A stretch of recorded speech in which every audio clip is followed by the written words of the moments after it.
मत्ती 24:24 से आप मुझे पढ़ते हुए सुन सकते हैं। झूठे मसीह और झूठे भविष्यवक्ता खड़े होंगे और बड़े चिन्ह और अद्भुत काम दिखाएंगे कि यदि हो सके तो चुने हुओं को भी भरमा दें। वो असली चुने हुओं को तो नहीं भरमा पाएंगे, लेकिन जो सच्चे बिलीवर नहीं हैं उनकी अगुवाई वो करेंगे अपने पीछे चलने के लिए। अब मैं थोड़ी देर के लिए आपसे बात करना चाहता हूँ, ऐसे जैसे कि आपको इसमें थोड़ा इंटरेस्ट आए। हमेशा से ही झूठे भविष्यवक्ता और झूठे मसीह तो होते आए हैं जिन्होंने कहा है कि वो यीशु मसीह हैं, ये दावा कि वो यीशु हैं, और कुछ दूसरे से ज़्यादा ध्यान देने लायक भी हैं। लेकिन जब आप अंत की तरफ बढ़ते हैं मानव इतिहास के, और आप उस समय तक पहुंच जाते हैं जिसे ट्रबुलेशन का टाइम कहा गया है, वहाँ पर इस भविष्यवाणी के पूरा होने की बड़ी ख़ास बात है। और आज मैं चाहता हूँ कि आप इसे समझें, क्योंकि इसका लेना देना इस्लाम से है। इस दुनिया के ज़्यादातर लोगों को लगता है कि इस्लाम बिल्कुल ही अलग धर्म है क्रिश्चियनिटी से। इसका तो कोई कनेक्शन ही नहीं है क्रिश्चियनिटी से। आप सोचेंगे कि अगर कोई मुसलमान है तो उसका तो दूर दूर तक कोई रिश्ता ही नहीं है क्रिश्चियनिटी के साथ। और वैसे भी बहुत से धर्म हैं जिनका कोई कनेक्शन नहीं है क्रिश्चियनिटी के साथ, जैसे बुद्धिज़्म है, हिंदुइज़्म है, उसका कोई कनेक्शन नहीं है। और ऐसे ही बहुत सारे दूसरे धर्म भी हैं। कमाल की बात तो ये है कि उनमें से बहुत से धर्म कनेक्ट हैं। जब आप सच के पास पहुंचते हैं तो शैतान चाहता है कि आपसे झूठ बोले और आपको भरमाए। ऐसे बहुत से प्रचारक हैं जिन्होंने ये बोला है, या उन्हें लगता है कि मुसलमान न सिर्फ खुदा को मानते हैं, क्योंकि उनके यहाँ सिर्फ एक ही खुदा को माना जाता है, लेकिन उन्हें लगता है कि मुसलमान ठीक हैं क्योंकि वो यीशु को भी तो मानते हैं। वैसे मैं बता दूं कि वो मानते हैं। ब्रायन मैक्लेरिन एक चर्च से निकला हुआ एक अधर्मी व्यक्ति, उसने लिखा है अपनी किताब the secret saying of Jesus में, उसने लिखा, देखिए मैं पढ़ रहा हूँ। सारे मुसलमान यीशु की इज्जत करते हैं ये मानकर कि यीशु एक बहुत बड़ा नबी है। बताई हुई यीशु की बातों को अगर आज के समय के हिसाब से थोड़ा सा और ठीक किया जाए तो इससे एक रास्ता निकाला जा सकता है जिसकी आज बड़ी ज़रूरत है। सभी धर्मों का एक नारा हो सकता है, और ये काम ही बस अब एक आखिरी रास्ता है जिससे सारे धर्म बचाए जा सकते हैं क्रिश्चियनिटी को मिलाकर। हाँ, तो इनके हिसाब से अगर हमें क्रिश्चियनिटी को और दूसरे धर्मों को बचाना है तो हम सब धर्मों को इकट्ठा होना पड़ेगा। और ये इस बात के बाद आसान भी हो गया है क्योंकि मुसलमान तो यीशु को मानते हैं, इसीलिए उनसे शुरू करो। एक प्रसिद्ध लेखक टोनी कैम्पोलो ने ऐसा कहा है, अगर हम सूफी मुस्लिम लोगों की सुने जो वो यीशु के बारे में बोलते हैं या उनकी जो मोहब्बत है यीशु से, तो ये लोग ज़्यादा नज़दीक दिखाई देते हैं उन क्रिश्चियंस से और नए नियम की इस क्रिश्चियनिटी से भी। अच्छा, रियली? तो आपको लगता है कि मुसलमानों के ईसा वही यीशु हैं? मैं आपकी मदद करता हूं जो वो यीशु के बारे में समझाते हैं। इस्लाम की टीचिंग में मुस्लिम जीसस का बड़ा अहम किरदार है। ये तो आपको पता ही है कि मुसलमानों की भी मरने के बाद की एक एस्कोटोलॉजी है। आखिरत में क्या होगा, उनके कलाम के हिसाब से उन्हें मालूम है वो कहाँ जा रहे हैं, उन्हें पता है वो कहाँ जा रहे हैं। आज मैं आपको बताने जा रहा हूँ कि मुस्लिम जो जीसस हैं वो कैसे हैं, जो उनकी किताबों यानी कुरान और सुन्ना में दिया है। कुरान वो मानते हैं कि अल्लाह का कलाम है तो वैसे वो शैतान का कलाम, लेकिन उनको लगता है कि वो अल्लाह का है। और जो सुन्ना है, सुन्ना जो है वो मोहम्मद की बातें हैं, मोहम्मद के काम है उसमें। कुरान जो है वो उनका पाक कलाम बन गया, और जो सुन्ना है उसे कभी कभी हदीस भी कहते हैं, उसमें उनके बहुत पाक रीति रिवाज हैं। उनकी जो थियोलॉजी है वो कुरान से और सुन्ना से मिलकर बनी है, बिल्कुल वैसे ही जैसे रोमन कैथोलिक की थियोलॉजी बाइबल और ट्रेडिशन से मिल के बनी, जैसे जूइश ट्रेडिशंस में ओल्ड टेस्टामेंट और रैबानिक ट्रेडिशंस मिल के बने। यही वो दो सोर्सेज हैं जिनसे उनके सारे सच निकले हैं। उनके सिस्टम में भी एक जीसस हैं, और जीसस बस एक आदमी है, वो खुदा नहीं है, वो मरे भी नहीं हैं, वो जन्नत चले गए बिल्कुल एलिया की तरह। अब क्योंकि वो मरे ही नहीं इसलिए वो जी भी नहीं उठे। जब वो मरा ही नहीं तो उसने किसी के लिए प्रायश्चित नहीं दिया। क्योंकि कोई भी इंसान किसी के लिए किसी भी तरह का प्रायश्चित नहीं दे सकता। वो एक इंसान है, एक नबी है, इससे ज़्यादा कुछ नहीं है। वो बस एलिया की तरह जन्नत में चले गए हैं और अब अल्लाह के बगल में खड़े हैं और इंतज़ार कर रहे हैं कि अल्लाह उन्हें दोबारा वापस भेजें। और इनके सिस्टम में जो यीशु इंसान है और नबी हैं और जो कभी मरे नहीं और जन्नत में भी हैं, अंत के समय में इनका बड़ा इम्पोर्टेंट रोल भी है। ये जन्नत से लौटेंगे और बिना मरे हुए वापस आएंगे जब अल्लाह इन्हें वहाँ से भेजेंगे। अब अगला सवाल ये उठता है कि अल्लाह इस जीसस को क्यों भेजेंगे? जब बहुत से नबियों में से चुनकर भेजा जा सकता है तो वो इस जीसस को क्यों भेजेंगे? और इसका आंसर सुन लीजिए कि जब वो आएंगे तो वो सारे क्रिश्चियंस को करेक्ट कर सकें जिन्होंने गलती कर दी ये समझने में कि यीशु कौन है। ये सारी बातें कुरान और सुन्ना में दी हैं। मसीह के आने की जो सबसे बड़ी घटना है यीशु मसीह के, ये इसलिए हो रही है कि ये इंसान, ये नबी जो यीशु है, वो आए और सही रास्ता दिखा सकें उन लोगों को जो भटक गए हैं, जो मिसगाइडेड हैं, जिनकी सारी जानकारी गलत है, जिनको लगता है कि वो यीशु मसीह आए, मरे और जी उठे और लोगों के लिए अटोनमेंट प्रोवाइड किया, उन सबको वो ठीक कर सके। और वैसे अब आने पे उनकी शादी होगी, उनके बच्चे होंगे और वो मोहम्मद के बगल में मरकर गाड़े जाएंगे। ये हैं मुस्लिम जीसस। इस्लाम की जो एस्केटोलॉजी है, स्वर्ग नर्क का सिद्धांत है, उसके हिसाब से तीन बड़े चिन्ह हैं अंत के। तीन बड़े चिन्ह हैं, उनमें से कुछ छोटे हैं, कुछ थोड़े बड़े हैं, कुछ बहुत बड़े चिन्ह हैं। उनकी एस्केटोलॉजी के हिसाब से, उन्हीं के सोर्सेज में से एक बार फिर पढ़ रहा हूँ मैं, उसके तीन सबसे बड़े निशानात हैं जो दुनिया के ख़त्म होने के बारे में बताते हैं। और इन तीनों में एक एक इंसान है। और अब ज़रा मुझे इन तीनों इंसानों के बारे में बताने दीजिए। पहला आदमी जो दुनिया के आखिरत में आएगा वो है मेहदी, MAHDI। और कई बार इस इंसान को 12वें नंबर का इमाम भी कहा गया है। और ईरान के जो अहमद दिन जैद हैं, वो अपनी स्पीच देते तो कहते हैं glory to Mahdi, glory to 12th इमाम। वो हमेशा बोलते हैं, वो वेट कर रहे हैं इमाम मेहदी की। अब वो आखिर करने क्या आ रहे हैं? वो आ रहा है, ध्यान से सुनिएगा, इसलिए कि वो कत्ल करे उन लोगों का जो इस्लाम कबूल नहीं करते और अल्लाह की इबादत नहीं करते। ऐसे लोगों को उनकी किताब में सुअर और कुत्ते कहा गया है। और उसका मकसद होगा इस्लाम की कभी ना ख़त्म होने वाली बादशाहत को, हुकूमत को इस दुनिया पर कायम करना। और यही वो करेगा। मेहदी और 12वें इमाम, द गाइडेड वन, इसका बहुत लंबे समय से इंतज़ार किया जा रहा है। He is a saviour. ये आखिरी इंसान होगा जो खलीफाई हुकूमत को कायम करेगा। पूरी दुनिया को इसको फॉलो करना ही पड़ेगा, वरना ये इस्लाम के सारे दुश्मनों का खात्मा कर देगा। ये आएगा और एक बड़ी पाक जंग छेड़ेगा। या तो आप कन्वर्ट होंगे और या तो आपको मार दिया जाएगा इस मेहदी के हाथों से। इसके पास एक फ़ौज होगी और इसकी फ़ौज इतनी बड़ी होगी जो कि देश से दूसरे देश तक जाएगी और उन लोगों को सज़ा देगी जो ईमान नहीं रखते। इस्लाम की पाक किताबों में दिया है कि इस फ़ौज के पास काले झंडे होंगे और उन काले झंडों पर एक शब्द लिखा होगा और वो शब्द होगा सज़ा।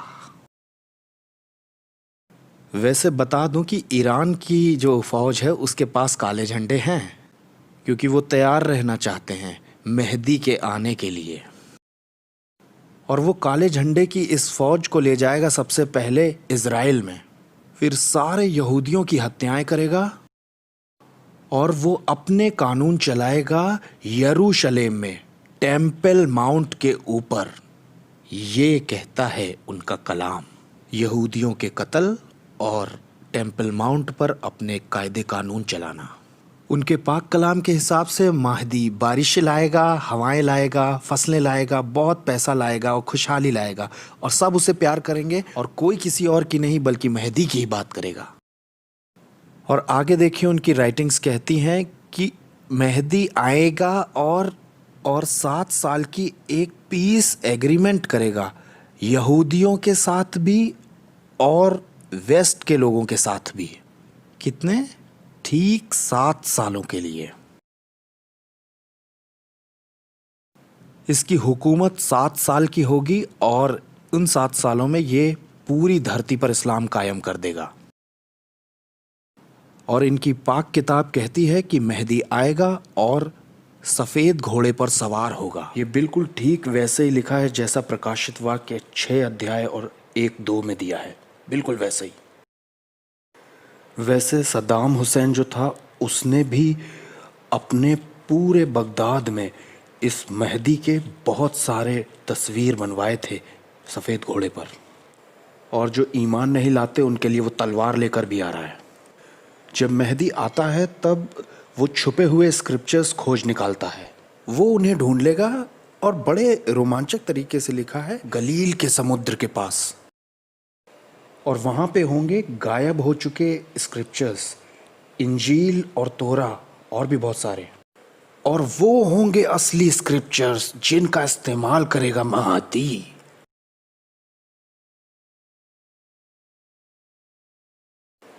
यहूदियों और क्रिश्चियंस को ये दिखाने के लिए कि वो गलत थे, कि उनका जो कलाम था वो झूठा था। मैं छोटा करके समझाता हूँ।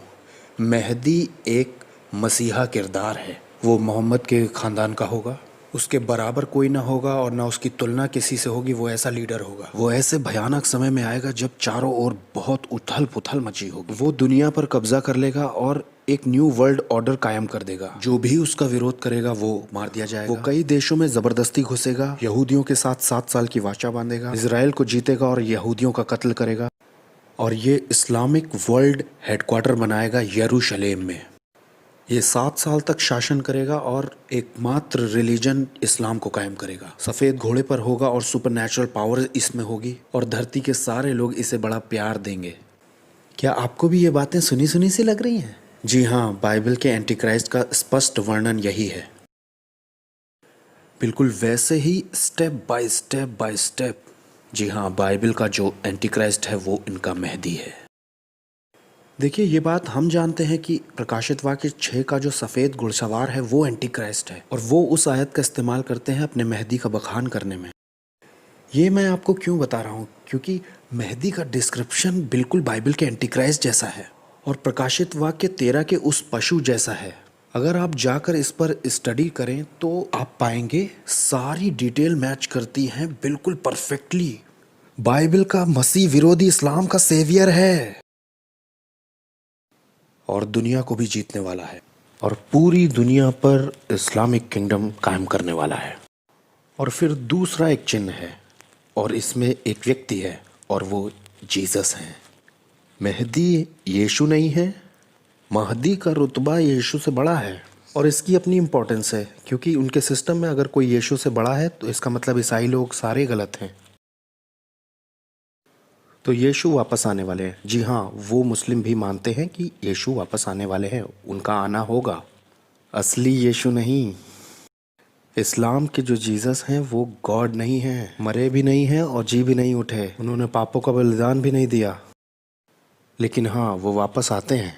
वो तो बस एक नबी हैं, और उनके वापस आने का सिर्फ एक मकसद है, और वो ये है कि मेहदी के साथ मिलकर उनके साथ जुड़ जाना है। और ये लौटते हैं, और ध्यान से सुनिएगा, एक कट्टर मुसलमान की तरह वापस आए हैं, तो कट्टर मुसलमान बन के। वैसे बता दूं कि वो पहुंचेंगे मिनरत के पास दमास्कस में, और वो 2 फरिश्तों के पंखों को पकड़े हुए आएंगे जो उनको नीचे उतारेंगे, मेहदी की जो इकट्ठा हुई फौज है उससे मिलने के लिए, जो पूरब में होगी काले झंडे लिए हुए। और ये जो जीसस आएंगे ये मेहदी से दुआ करेंगे जो कि उनसे बड़ा है, और ये मेहदी को अपना मालिक भी मानेंगे, और ये मक्का में जाकर हज भी करेंगे और अल्लाह की इबादत भी करेंगे। और इससे वो उन क्रिश्चियंस को जो उन्हें फॉलो भी करेंगे बताएंगे कि उस यीशु के ख्याल को छोड़ दो जिसे अभी तक मानते आए हो, और अब असली वाले को ग्रहण करो, यानी उसे, जो कि कुछ नहीं ये चारों तरफ शरीयत का जो कानून है उसे मनवा देंगे और ये सबसे बड़े मुस्लिम इवेंजलिस्ट बन जाएंगे और ये ही आखिरी गवाह होंगे क़यामत के उस दिन उनके लिए जो मुसलमान नहीं हैं। क्रिश्चियंस सब तरफ ये मानने लगेंगे कि उनका गॉस्पेल गलत था, उनका न्यू टेस्टामेंट गलत था, वो मरा ही नहीं, वो जी नहीं उठा, ना वो खुदा है ना वो खुदा का बेटा है। और अब वो खुद आकर ये बता रहे हैं कि हम लोग कितने ज़्यादा गलत थे। वो सारे गलत अनुवादों को और गलत तरह से बताई बातों को ठीक करेगा। मैं बताता हूँ उनकी किताब में क्या लिखा है। वो क्रूस के टुकड़े टुकड़े करेगा। ये बात चर्च के खात्मे को दिखाती है। चर्च में जिसे क्रिश्चियनिटी के सिंबल के रूप में लगाया गया था, वो सुअरों को मार देगा। वो नॉन मुस्लिम के टैक्स को भी ख़त्म करेगा, क्योंकि नॉन मुस्लिम जिंदा ही नहीं होंगे, मरे हुए कहाँ से टैक्स भरेंगे। और इनके बाद वो एक काम और करेगा, वो इस्लाम के हिसाब से जो एंटी क्राइस्ट है उसे मार देगा। वो मार देगा उसे जो इस्लामिक एंटी क्राइस्ट है। और इसके बाद उनकी मौत होगी और वो मोहम्मद के बगल में गड़ेंगे। लेकिन तब तक नहीं जब तक वो पूरी क्रिश्चियनिटी को ख़त्म नहीं कर देते, क्योंकि वो बता देंगे कि वो है कौन आखिर ये यीशु कौन है भाई। आप इसकी तुलना करके देखिएगा कि ये आखिर कर क्या रहा है उस भविष्यवक्ता से जो झूठा है।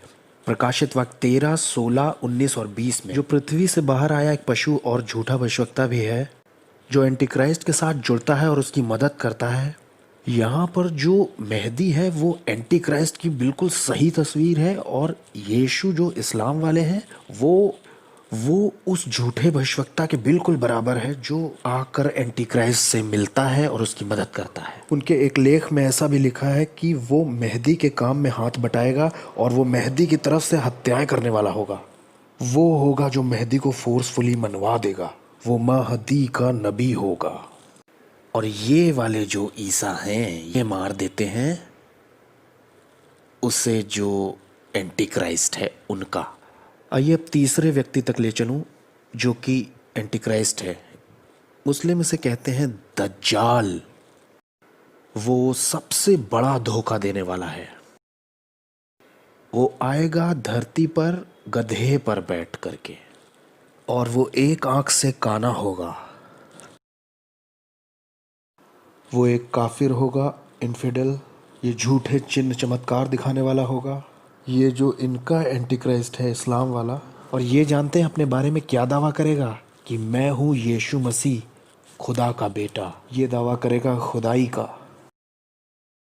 और ये दज्जाल एंटी क्राइस्ट कोशिश करेगा मेहदी को रोकने की और असली वाले यीशु मसीह को भी। लेकिन असली यीशु इस दज्जाल को मार, ये उनका नज़रिया है असली मसीहा होने का।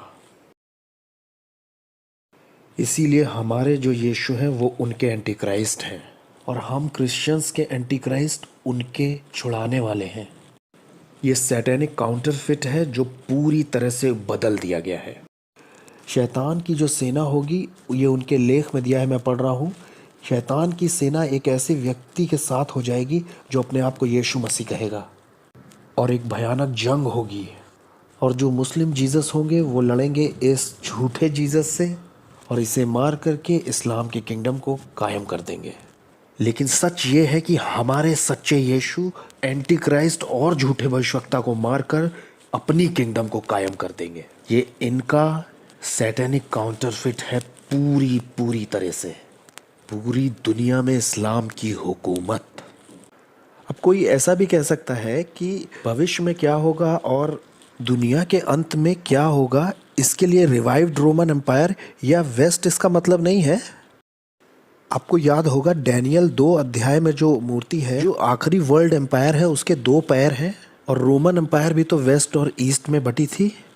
अगर आप इतिहास जानते हैं तो आपको मालूम होगा कि जो वेस्टर्न रोमन एम्पायर था वो तो डिसॉल्व हो गया था, लेकिन ईस्ट वाला जो था 1000 और कुछ साल और तक सरवाइव किया। तो जान लीजिए कि 60% से ज़्यादा जो ज़मीनें रोमन एम्पायर के समय में थी, जो न्यू टेस्टामेंट का टाइम था, अब वो मुसलमानों के कब्ज़े में है। वो सारी ज़मीनें, कम से कम 60% तो उनके पास है ही। रोमन एम्पायर का जो बड़ा हिस्सा है, वो जो न्यू टेस्टामेंट के टाइम का है, वो आज मुसलमानों के कब्जे में है। और इस्लाम आज वेस्ट और यूरोप में बहुत तेजी से फैल रहा है। जब आप यहेजकेल 38वें अध्याय की तस्वीर बनाते हैं एंटी क्राइस्ट गॉग की, तो आपके पास 8 देशों की एक लिस्ट है जो एंटी क्राइस्ट का साथ देते हैं। वो सारे देश मुस्लिम कंट्रीज हैं। वो 8 के 8 एक रिंग जैसा बनाते हैं मेडिटेरियन के पास, लीबिया तक। प्रकाशित वाक्य 17:9 से 11 में वहाँ लिखा है 6 राज्य हैं और उसके बाद एक 7वां है, फिर आखिरी में एक 8वां राज्य आ जाता है। इसके बारे में बहुत चर्चा हो चुकी है। ये ऑटोमन तुर्की का राज्य हो सकता है, जो कि लगभग 500 से ज़्यादा सालों तक रहा, जो कि सही मायनों में देखा जाए तो आज तक गिरा नहीं है। तुर्की का जो राज्य था वो आखिरी खिलाफत थी जो 1923 में आकर बंद हुई और वो मेहदी के आने में फिर से रिस्टोर होगी। तो बिल्कुल जब अंत आने लगेगा कोई कहेगा कि मैं यीशु हूँ, कोई कहेगा मैं जीसस हूँ। किसका यकीन करेंगे आप? ये तो सिर्फ एक हिस्सा है इस धोखाधड़ी का, समझ रहे हैं, जो देखने में आएगा बिल्कुल अंत में। और इस वक्त भी बहुत से मुसलमान पूरी दुनिया में उस यीशु को मानते हैं जो कि वो है ही नहीं, और नतीजन सच्चे यीशु का इनकार कर देते हैं। धोखा मत खाइएगा। दुनिया भर के मुसलमान यीशु मसीह की शख्सियत के बारे में डिसीव्ड हैं। आप ये कहते हुए नहीं जी सकते कि कितना अच्छा है कि वो भी तो यीशु से प्यार करते हैं। नहीं, वो नहीं करते हैं। सच्चे यीशु में कोई और यीशु दिखाई दे तो वो सच्चा यीशु नहीं है, और अगर आप किसी दूसरे यीशु की इबादत करते हैं तो आप श्रापित हैं। अब इस झूठे धर्म की बड़ी तस्वीर जानते हैं क्या है? जब हम यहाँ बात कर रहे हैं, इस वक्त भी बड़े पैमाने पर बहुत से क्रिश्चियंस मारे जा रहे हैं। वो ऐसा करते क्यों हैं? वो ऐसा इसलिए करते हैं क्योंकि वो मसीह से नफरत करते हैं। इसीलिए तो वो ऐसा करते हैं। वो दरअसल मसीह से चिढ़े हुए हैं। वो मेरे नाम के कारण ऐसा करते हैं। नवी आयत में वो मेरे नाम के कारण, मेरी वजह से तुमसे बैर रखेंगे। पौलुस कहता है मैं अपने शरीर पर मसीह के दाग लिए हूँ। कुलूसियों में लिखा है कि मैं अपने शरीर में मसीह के सारे क्लेशों की घाटी पूरी करता हूँ। ये बड़ी गंभीर बात है क्योंकि वो हुकूमत के बारे में सोच रहे हैं, लेकिन उसने कहा था कि राज्य इस तरह से नहीं आता। लेकिन इन सब बातों के बीच में भी सबसे अद्भुत बात यह है कि तुम्हें मौका मिलेगा गवाही देने का उन लोगों को, क्योंकि इतने सताव के बाद भी तुम्हारा विश्वास नहीं टूटेगा। इतने दुखों और तकलीफ़ों के बाद तुम मसीह का इनकार न करोगे। इतने परसिक्यूशन के बाद भी तुम्हारे लिए अनुग्रह और फजल बढ़ता जाएगा। जहाँ इस तरह की तकलीफ़ें हो, जहाँ इस तरह का परसिक्यूशन हो, वहाँ आपके लिए अनुग्रह बढ़ेगा। दूसरा कुरिन्थियों 12 में ऐसा ही लिखा है, तुम ऐसी परीक्षा में नहीं पड़े जो तुम्हारे सहने से बाहर हो, वो तुम्हारे लिए निकास भी करेगा। और होगा क्या? आप अपनी गवाही देंगे इन सब बातों के बीच में। इस बात के तो रिकॉर्ड्स हैं हमारे पास, क्या नहीं है? फॉक्सेस की जो किताबें हैं जिसमें शहीद दिए हैं, मेरे पास 3 ओरिजिनल वॉल्यूम इतने बड़े बड़े हैं उनके पास, इतने बड़े। उसमें उनके बारे में दिया है जो मौत का सामना कर रहे हैं, लेकिन उन्होंने उन्हें यीशु की गवाही दी। इतनी सारी चेतावनियों के बीच में एक प्रतिज्ञा भी है। यीशु मसीह का गॉस्पेल सारी दुनिया के देशों में प्रचार किया जाएगा। इतनी नफरत का सामना करने के बाद भी गॉस्पेल दुनिया के छोर तक पहुंच जाएगा। वो इसे किसी तरह से कुचल नहीं पाएंगे। इसीलिए एक कहावत भी है कि जहां मसीहों का खून बहता है वहां मसीह की कुर्सी लग जाती है। प्रेरितों के काम 1:8 में दिया है, जाओ पूरी दुनिया में प्रचार करो। यरूशलेम, सामरिया, यहूदिया, पृथ्वी के छोर तक जाओ और मेरे गवाह ठहरो। इस बात के कहे आज 2000 साल हो गए हैं। क्या गॉस्पेल ने अपने इरादे और अपने उद्देश्य को पूरी दुनिया में पूरा नहीं कर लिया है? पूरी दुनिया कवर कर ली। आज 2000 साल बाद ये पूरी दुनिया में, ग्लोब में फैल चुका है। और यही तो मेरे यीशु ने कहा था, कोई इसे मार नहीं सकता। आप सोच के तो देखिए, यहाँ वो बैठा नजर आता है 12 के साथ, और उनमें से एक उसे कुछ घंटों में धोखा देने वाला है। जिन्हें कोई नहीं जानता, ऐसे अनजान लोगों के समूह को यीशु कहते हैं कि तुम लोगों के द्वारा गॉस्पेल पूरी पृथ्वी तक जाएगा। क्या भविष्यवाणी है जो पूरी हो चुकी है। और फिर लिखा है 24:14 मत्ती में कि उसके बाद अंत आ जाएगा। हाँ, सताव तो होगा, लेकिन परसिक्यूशन के बावजूद गॉस्पेल पूरे ग्लोब को कवर कर लेगा। और यहाँ एक व्यक्तिगत प्रतिज्ञा भी है, जब वो तुम्हें पकड़वाए तो तुम पहले से ना सोचना कि तुम क्या कहोगे, क्योंकि उसी घंटे तुम्हें बता दिया जाएगा। बोलने वाले तुम नहीं, पवित्र आत्मा होगा। क्या ये अद्भुत प्रतिज्ञा नहीं है?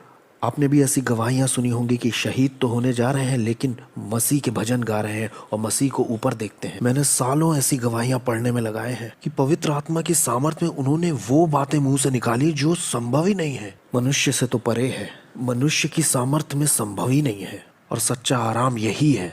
तो यहाँ प्रतिज्ञा भी है और आराम भी। लूका 21:15 में दिया है कि तुम्हारा कोई शत्रु तुम्हारी बात का सामना और खंडन नहीं कर पाएगा। तुम्हारी जो गवाही होगी वो बड़ी पावरफुल होगी। और यही हुआ भी। वास्तव में जितने भी प्रेरित थे वो कैसे मरे? शहीद होके मरे। आखिरी में तो बस यूहन्ना ही रह गया था और उसे वहां मरने के लिए अकेला छोड़ दिया गया। पक्के तौर से उसे शहीद करने का यही एक तरीका था। बाकियों को अलग तरह से मारा गया, सर काटकर, क्रूसीफाई करके। लेकिन इससे भी फैलना रुका नहीं। और हजारों लोग जो मरे हैं उनकी तरह पूरे इतिहास में देखें तो पवित्र आत्मा उनके साथ रहा है। वहां पर मनुष्य की जो सहन शक्ति है उससे ऊपर उठा ले गया है वो, उन बातों को कहने के लिए जो उनके दिलों से उस वक्त निकली, जो कि पवित्र आत्मा ने उनके मन में डाली थी। और 12वीं आयत में यीशु ने कहा है कि वहाँ यहूदियों के नहीं बल्कि अन्य जातियों के और अपने परिवार के भी सताव को तुम्हें झेलना होगा।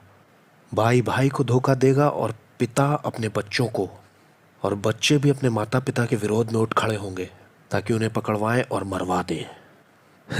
मैं इमेजिन नहीं कर सकता हूँ कि उनके लिए कितना कठिन होगा इस बात को मानना, क्योंकि उन्हें तो बहुत आशा थी। अब कोई कहेगा कि यीशु ने बड़ी कोशिश की लेकिन बड़ी बुरी तरह से फेल हो गए। अरे उसने बिल्कुल एग्जैक्टली बता दिया था कि इतिहास किस तरफ मुड़ेगा। बिल्कुल ठीक ठीक वैसा ही जैसा होने वाला है। बिल्कुल एक परिवार में ही बैर होगा। मत्ती 10 में जाइए। ये सब मत्ती 10 में, मत्ती 14 में दिया हुआ है। कितनी बार यीशु ने कहा है कि अपने माता पिता भाई बहन को अप्रिय जानना होगा और अपने जीवन तक को अप्रिय जानना होगा अगर मेरा चेला बनना है तो। और ये एक सच्चाई है, और ये सच्चाई हमारे स्क्रिप्चर से कितनी मेल खाती है। उस मंदिर का विनाश होगा, इस बारे में यीशु कितने सटीक थे। और वो इस बारे में भी सही थे कि अंत में भरमाया जाएगा कि मसीह यहाँ है, यहाँ है।